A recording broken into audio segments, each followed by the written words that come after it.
Klasifikasi materi dibedakan menjadi zat tunggal dan campuran. Pada zat tunggal, kita unsur dan senyawa. Pada campuran, heterogen, homogen. Lanjut.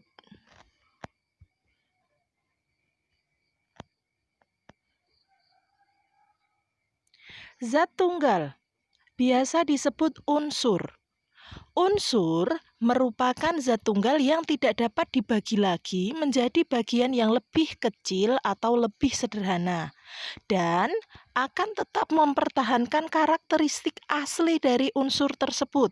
Contohnya berbagai jenis logam seperti besi, nikel, emas, tembaga, dan sebagainya. Pada unsur logam, kita nanti akan mengenal yang namanya tabel periodik unsur.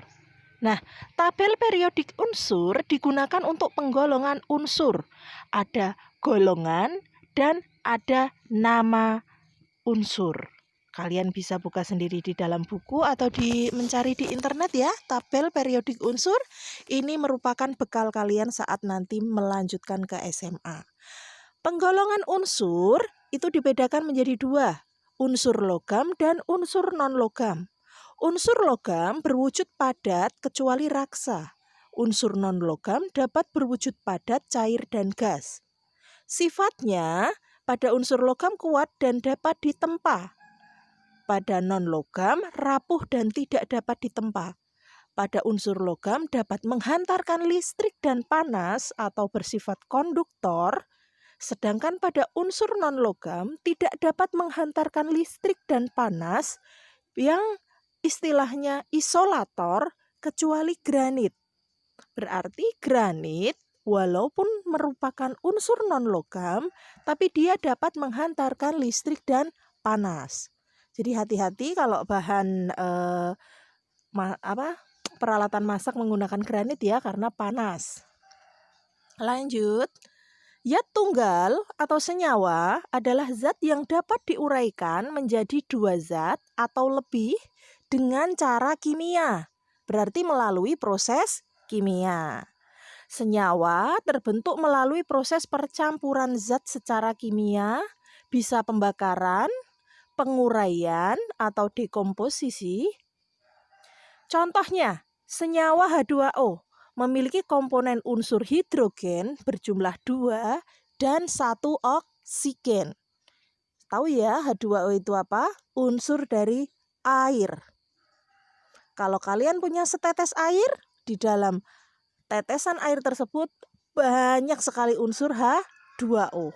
Perbandingan komposisinya selalu tetap. Hidrogennya 2, oksigennya 1. Mungkin waktu sekolah dasar belum sampai ini ya. Jadi ini saat kalian SMP kalian akan belajar tentang klasifikasi materi. Jadi apa aja yang ada di dalam hidup kita yang merupakan penyusun materi.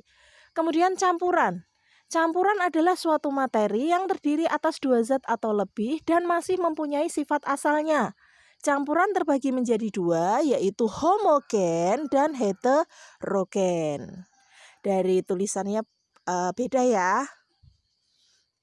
Campuran homogen adalah suatu bahan yang mempunyai dua atau lebih zat dan tersebar merata, sehingga tidak mudah untuk membedakan campurannya. Contohnya air gula atau air sirup.